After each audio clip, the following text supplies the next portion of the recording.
All right, I think we're going to get started a couple minutes early here. Who's doing CTC? Anyone want the code? Need the code? Nobody? Oh, we got a few people. All right, I'll leave it up for you.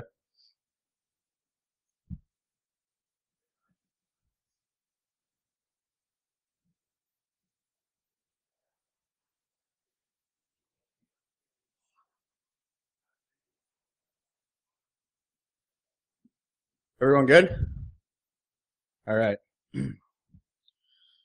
So I'm going to talk a little bit about medical device security research. Spent the last 4 years working on. A little bit of background. I'm an associate director with Protiviti. I'm out of Los Angeles office, so I work in healthcare security. I lead the medical device security practice at the firm. Just over 15 years in IT security. Started out in the Marine Corps, and I've also spent just over 5 years managing information security on the healthcare provider side before coming over to consulting. So I do have, industry experience in the healthcare environment. So I do have a fairly good background on the overall, healthcare industry and healthcare vertical as well. And the last 4 years, I've spent, researching vulnerabilities in connected medical devices as it relates to more so, patient safety issues, not necessarily privacy. So this is what we're going to cover. Quick recaps on some of my previous research. I'll try to point out too, so this is only 30 minutes, so some of it's fairly high level. We got to go pretty quick, but I'll try to point out like various areas on like previous DEF CON talks that have gone into depth on each of these areas if you want to go, take a look at those, anything like that. So first off, why did I get into it? Why am I passionate about medical device security? Why does it matter to me? There was a few things, right? So I don't know, is there anyone in this room that relies on a medical device, diabetic, insulin, anything like that? Anyone have any family members that rely on medical devices? Yeah. So that's kind of that, personal impact, whether it directly affects you or someone you know or someone in your family, right? And as connectivity increases with these devices, so does that exposure and that attack surface of that device. Secondly, for me, was kind of that professional impact. So does anyone here work in healthcare? Your provider? Okay, we got a few, or a manufacturer. So that was the other thing. When I was working in healthcare, it was always, I was going through every year and trying to fill out like my yearly review of, hey, 1 through 5, what type of impact did you have on our mission of, patient safety and quality care? And it's like, really? Probably not a whole lot. I try to do my best to protect patient information, but, if it doesn't get leaked out here, it's going to get leaked out somewhere else. With the state of healthcare security right now. And so I started to look at this increased growth of connectivity in the medical devices coming into the environment. And a lot of that had to do with the ability to pump data in real time into the medical record to do clinical decisions, to do big data analytics for population health management, things like that. And so as that grew, I said, well, let's start looking at, security of these devices and see if they're designed and engineered for security or if it's just kind of, bolted on connectivity. And so for me, finding those vulnerabilities and then working through to get those resolved, with the manufacturer, then I finally kind of had that, personal, impact that I felt on healthcare's, mission of patient safety and quality care. And so it was more rewarding for me than solely looking at it from like patient privacy aspect. The other thing I want to put out there too, because a lot of times when we talk about this, right, we talk about like doomsday scenarios, which I think people in this room are knowledgeable enough to understand. The risk is definitely there, right? The likelihood it may not, be occurring on a daily basis, and there's many other reasons outside of cybersecurity where issues in medical devices cause loss of life on a fairly frequent basis already. But it's very important to understand that malicious intent's not a prerequisite for a patient safety issue or a loss of life. So a good story with that is there was 2 individuals that presented for treatment in a hospital in Austria, and those 2 individuals were hooked up to a PCA pump, which is a patient-controlled administration infusion pump. So it's a little clicker button that you control. They felt their pain management wasn't under control. So what did they do? Well, they went ahead and they went online. They found service and technician documentation for that infusion pump, found hard-coded credentials, got into that system, and upped the limits and suffered OD and respiratory failure issues. So that's something where it wasn't like the internet sociopath next door based on, internet connectivity of these devices. It was the patients themselves that caused an adverse safety issue due to a, security and security control that we've known has been a known failed security practice for years. So overall, what am I looking at when I look at medical device research? It's really, again, it's focused on patient safety. That's like the driving force for me.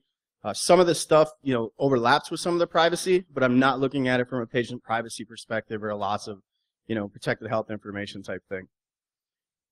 Learning affected parties. So that's all the research that we do. We disclose through ICS Cert, coordinate with them, coordinate with the FDA, and submit all the research. And also work with, providers, which one case in here will be, or device manufacturers, which another case in here will be. And then secondly is just, general awareness of, speaking to security folks on some of the technical stuff, but also presenting outside of, the talk last night of outside the echo chamber and, speaking to healthcare industry conferences, speaking to physicians and clinicians, the people that can affect change that are actually influencing buying decisions in the healthcare environment so that they can take security into consideration before they put these devices into the environment. So phase one was really where it started, and it was first of, are the vulnerabilities that are present in these devices, real sophisticated threats and vulnerabilities, or are they basic security hygiene items? And so we spent just over almost 2 years looking at multiple devices across various modalities, so radiology systems, infusion pumps, external defibrillators, those types of devices, in order to gain an understanding of what type of vulnerabilities we've seen. And the three big vulnerabilities that we're really seeing were, in fact, security hygiene issues that are present elsewhere, right? So there wasn't any, big, shockers for the security people. We've seen weak default and then hard-coded administrative credentials, both on the devices themselves, as well as doing any type of like data interface calls, those types of things. We've seen known software vulnerabilities. So if you're in a healthcare environment, almost every facility, unless it's brand new and just being built, is going to have legacy devices. So they're still going to have XP devices that are running and supporting applications that interact with medical devices. And third, we see a lack of encryption being utilized. A lot of that's in transit. So with that big push towards like data analytics, population health management, being able to get all of those metrics and all that real-time data from the device, we started to do medical device integration. And medical device integration, most of the providers out there, they create a proprietary protocol, which means they run over HTTP on whatever port they decide. And they push that data to like a interface on a web server in like an XML, and then interface that back into the medical record. So it's not secure, it's not encrypted. You can modify that, which ultimately results in data integrity issues ending up down into the medical record. So that may be one where you say, oh, well, that's a privacy issue. Yes, that's a privacy issue, but it's also potentially a security issue affecting a potential patient safety issue. Data integrity is important. So if data integrity is wrong, you end up with issues kind of, previously, there's a lot of research on high percentages of being mistreated or misdiagnosed if someone presents as yourself and incorrect information ends up into your medical record. So it would be similar to that. So after we found like those device vulnerabilities, we said, hey, from an attacker perspective, what would it take to get access to these? Are these, highly segmented networks? I was in healthcare, I'd seen enough healthcare. I knew they weren't, but there were other people that came out and said, oh, these are highly segmented. They're behind firewalls. There's no way you could access these medical devices. So did some research with another researcher, Sean Merdinger, and a lot of this, like full detail talk would have been probably back, the deep details was probably DEF CON 22 2 years ago when I did talk with Sean. But we searched the entire internet, found direct internet-facing medical devices, everything from diagnostic stuff to external defibrillators and vulnerabilities in those. So kind of across the board, all the way to linear accelerators. What we also found is that the healthcare organization themselves had some issues. And so we utilized Shodan. Does everyone know what Shodan is? Who knows what Shodan is? So a handful. So Shodan is essentially internet search engine. So it's like Google for the internet. So every device on the internet is getting scanned by Shodan. And as a researcher, you can utilize that tool to go in and look at banners, those types of things to see, hey, are there devices on there that are indicative of a medical device? And so I was doing, custom elite searches for medical devices like anesthesia. And in doing that, I got a hit. And I knew that it wasn't a medical device, right? The only indication that it was potentially a medical device is it was still running Windows XP. But outside of that, I knew enough. I've been playing around with these things, so I knew it wasn't a medical device. And I started to see this string of host names and stuff. And I realized, oh man, SMB has anonymous read-write to their Active Directory on the back end in this organization, and that anesthesia is actually an anesthesia cart that's just leaking out and showing me the host name of the anesthesia cart inside the organization. So I said, is it just this one organization? It was this one organization was large, right? It had, when I looked them up, their U.S. Healthcare facility, over 12,000 employees, huge cardiovascular institution, as you'll see by the numbers of devices inside this org that I show you. And it exposed that intelligence on almost 70,000 of their systems. So it wasn't just the medical devices that were exposed. We looked at it from that medical device perspective, but it was all of their internal systems. And it provided a direct attack vector, which I'll talk about as well. It also exposed third-party connections. So organizations that you would know the name of that are utilized for lab services, for example. Or oftentimes when you go in, a radiologist does a read, that's a third-party organization. Those types of companies were in this data set, so we know they were affected and connected as well. So did we just find this one, big, huge healthcare organization with 70,000 systems that had this misconfiguration that allowed, direct attack vector into their medical device system? No, we didn't. We found hundreds very quickly just by doing some showdown searches for that, for health, clinic, hospital, medical. So anything in the organization name that had that name, it would pull back. And so that's the number of hits. You can see on some of them, over 100. Once we changed that to go to specialty type clinics, so when we changed those search terms to podiatry or pediatric or radiology or something like that, it ended up being thousands of organizations that had this exact same misconfiguration and left this exposure. So what was this exposure? Is it a treasure trove for an attacker? Or who cares, Scott? It's just SMB. What's that going to give you? Well, here's the information. So it's scrubbed out a bit, but it gives you a good idea. So over on your left, it would be the impact there for that is you can see the far left of each of those screenshots. That's the host name of the system on the network, and then you can see all the information coming out on it. So you can see Echo Bass, OR1. You can also see on the left there the screen lock 0 exception. If you know AD, what that means is you can go to that system, it's not going to lock out, right? It's got a screen lock exemption, it's not going to time out. So that's a lot of information for an attacker. Over on the right, this is the electronic medical record. So this happens to be Epic. No, this isn't an Epic issue. This is the hospital misconfiguring their network and then information leaking out about their Epic systems. So it's definitely not an Epic security issue. But if you know Epic, those are some pretty juicy servers. So there's a lot of data that sits in there. My chart down towards the bottom, that's your patient portal if you go to an Epic person to log into. Some of this Clarity, business objects, stuff like that has a lot of back-end analytical data. So what else was in there? Well, here's cardiology systems. So you can see cath lab stuff. You can also see pediatric, first floor, nuke medicine systems. You can see anesthesia OR. It did specifically, I chopped it out, but told you this was the anesthesia cart in this specific OR. And again, the host names, in many cases, you can see cath lab stuff. It gave the doctor's name, all of that. It would tell, hey, it's floor number, office number, and everything that it was associated with. So there's definitely a lot of information for an attacker.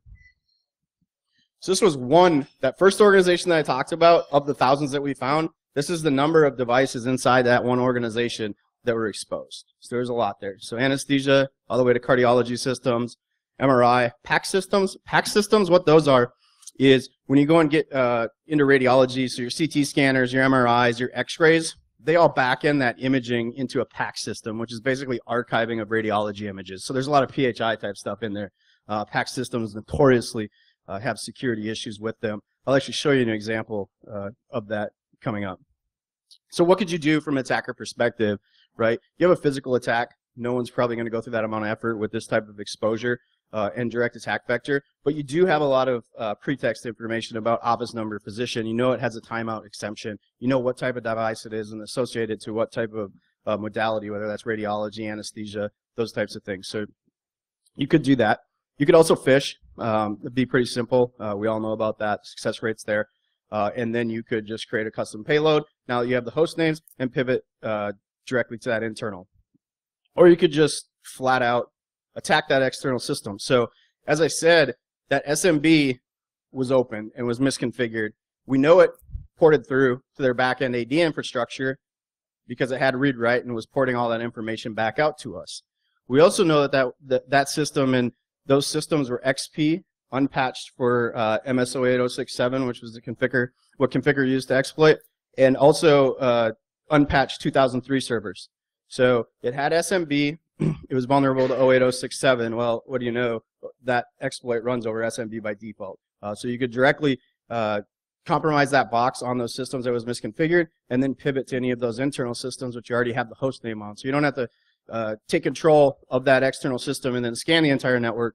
You can be much more strategic about that, and even if people do have good controls, you're probably not going to get trapped up because you're going to be able to go to specific systems that you can pivot to. So we have these devices, right? They're vulnerable. They are connected to the internet. What would it take to get remote admin access to these devices? So what I set out to do over the last year, here's a disclosure timeline. Disclosures take a long time, at least 12 months to go through in the medical device world. We're kind of new to coordinated disclosure. I'll talk about that later. This happened to be with GE Healthcare. GE Healthcare is actually one of the more responsive manufacturers. Yep.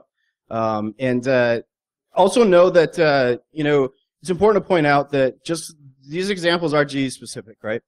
But this is a systemic issue. Like this could be any vendor, same issues, same security hygiene issues. So this is new to the industry. But I'll show you some of the CVEs. They have to do with credentials. And I'll point just a few out since we don't have full time, but if you want all of them, look at the latest, last year, DEF CON 23, and we laid them all out there.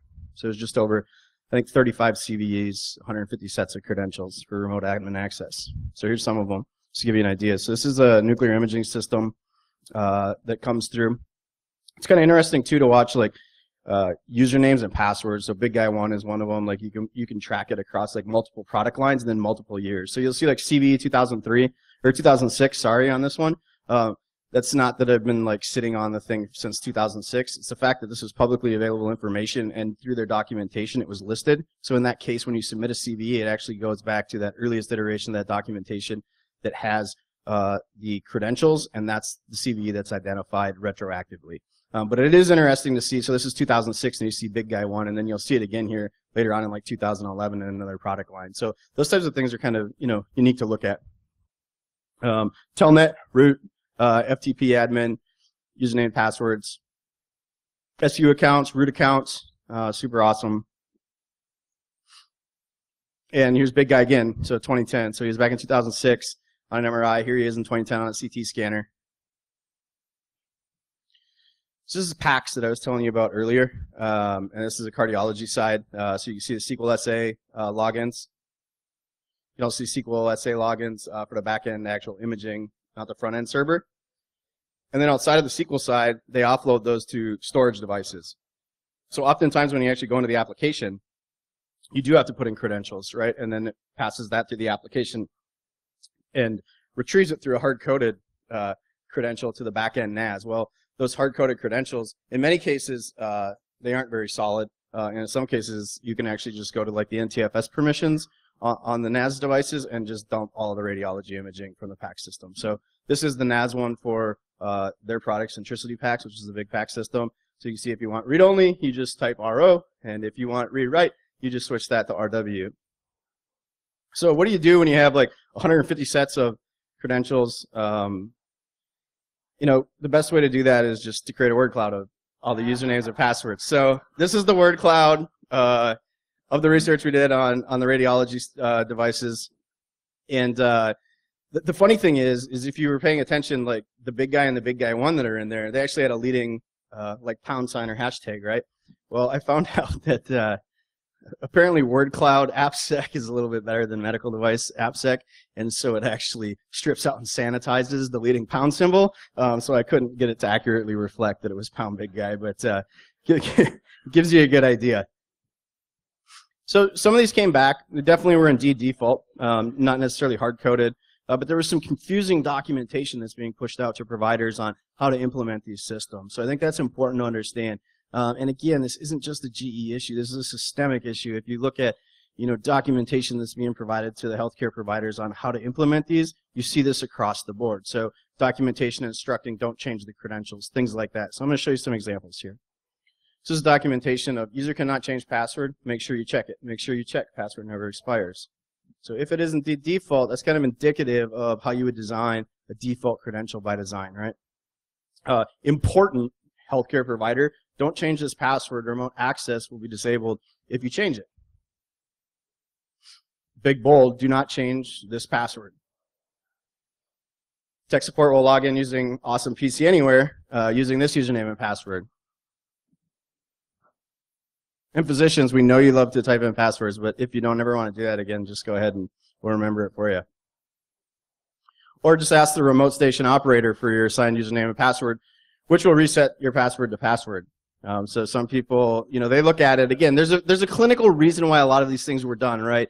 So you have to understand that. So don't just be, it's a little cynical and it's a little funny. But the reality is there's a clinical reason why they do that. They did it by design because of the clinical environment, and they want people not to get locked out of a system if they have to treat a patient. But we have to do better than what we're doing, right? These are known failed practices. So they think of it as a support issue. We call it a clear backdoor and a bad thing, but it's something we got to look at. So outside of that, we have vulnerable devices. They're connected to the internet. Not too difficult to get remote admin access to those devices. So I worked with another individual who was with Protiviti, Mark Kalau, and at DEF CON this last year as well. Presented this in a little bit more detail. But we wanted to see, are people attacking these devices, and if so, what are they doing? Is it intentional malicious intent, or is it just random noise that these things are getting attacked? And so we went ahead and we stood up Honeypots. And so we did customize those to connection strings, to headers. We mimicked various devices from infusion pumps to external defibrillators to PAC systems to MRI and CT scanners. And so that's what we wanted to look for is, who was attacking them, if they're getting attacked, and what was their intent. So here's the numbers over 6 months. So we set up 10 honeypots. Successful logins, just over 55,000. So that was real world logins. So that wasn't like blank logins. None of those devices had blank logins, but some of them were very basic, like you would catch in a word list, like admin, because that's really what the device used. I mean, we mimicked the devices to a T. So the ones that had XP, which many of them did, we mimicked that. If they weren't patched, we mimicked that. So that, yes, they were vulnerable boxes, but it was the real world test. So we had 24 times that those devices, those 10 honeypots were actually exploited. We had just under 300 unique samples of malware that were dropped onto those honeypots.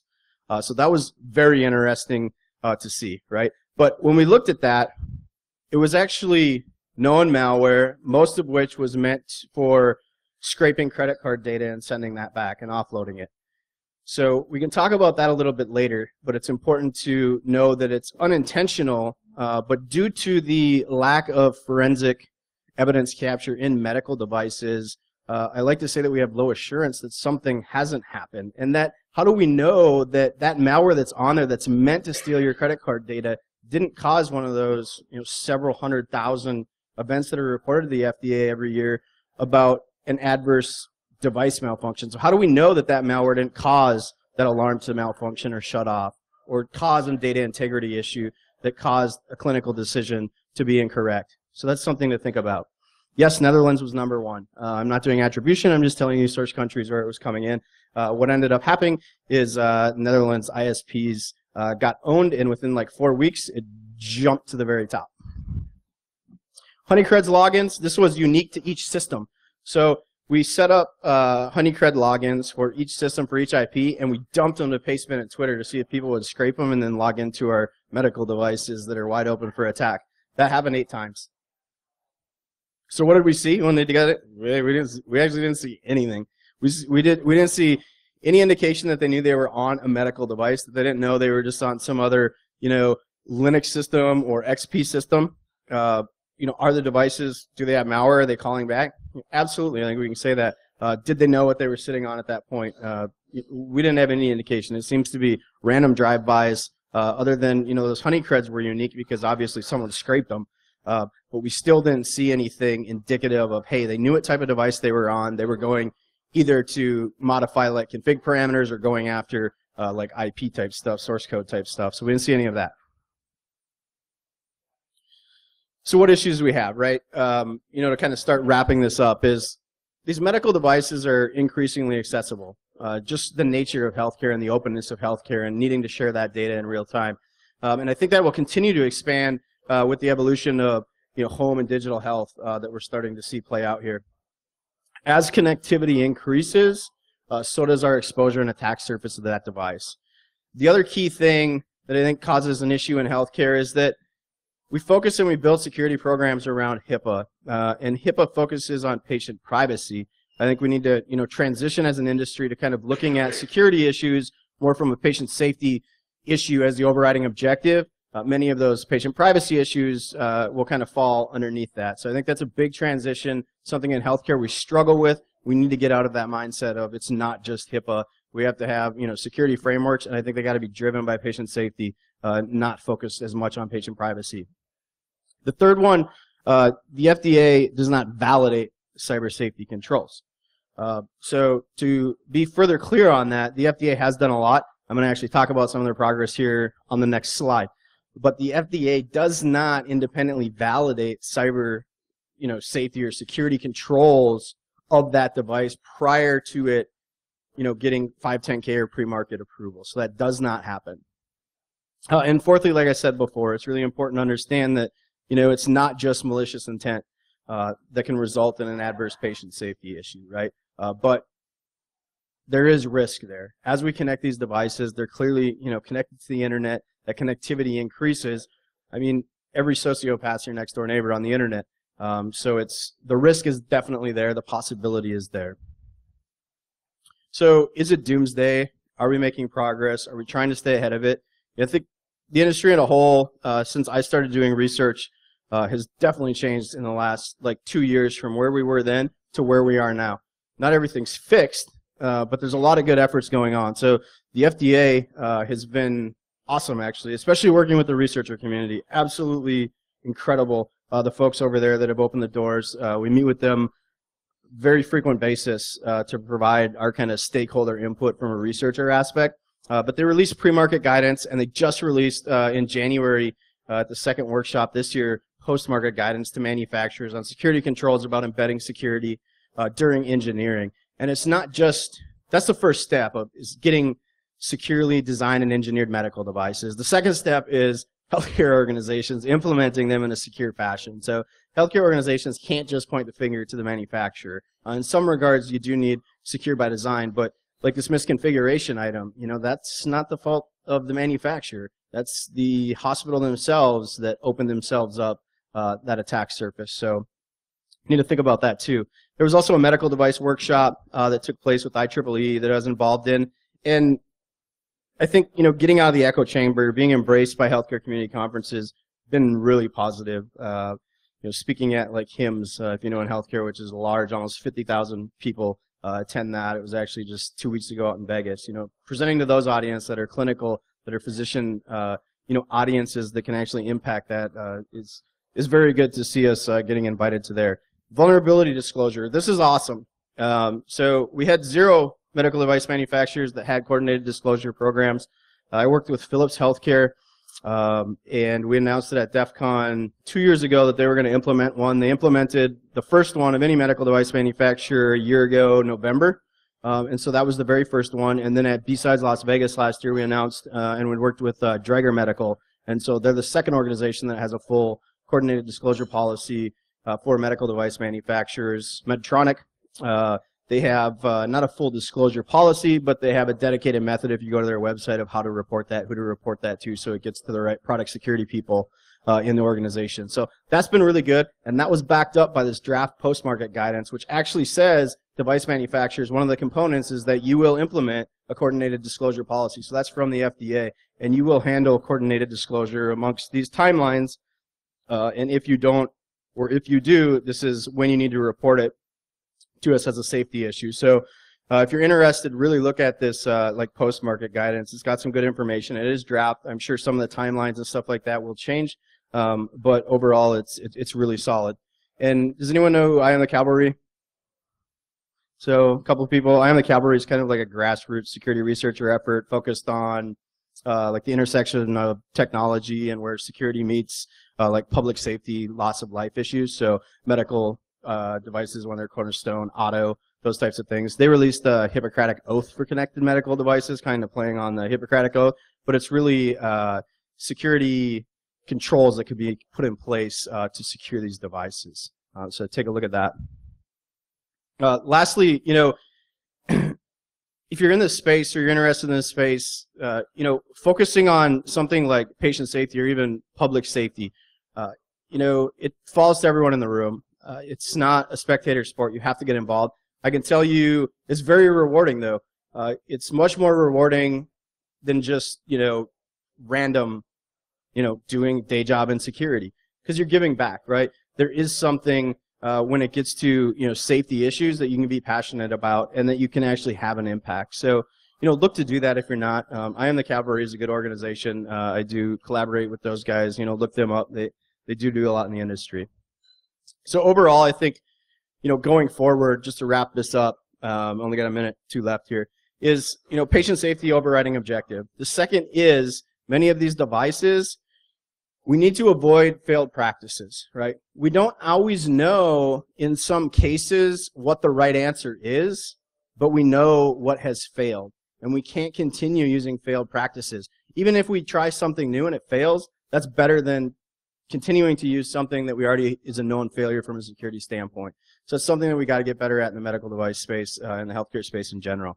I think if we do that, you know, we're definitely going to have a lot more resilience to kind of these accidents, this you know, and adversaries, whether that's malicious or whether that's unintentional. So thanks for coming out. Here's my contact. I got maybe like a minute to take a question if someone has it. Right here, Joe.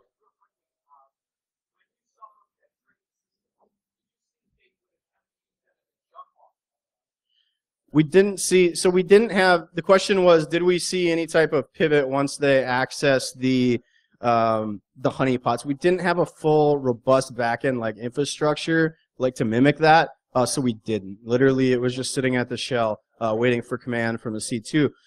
But we are looking to break that out, to look at more robust things like that. Like, are they pivoting? And then 2, putting, like, seeding fake PHI data, even though we don't focus on privacy, and seeding fake like source code data from an intellectual properties perspective to see if it's taken, and then see if we can find it and buy it like on the, you know, on the black market afterwards, those types of things, to track different adversarial group motivations. Good question. All right, anything else? I'll be around bar back here. So thank you guys for coming out. Appreciate it.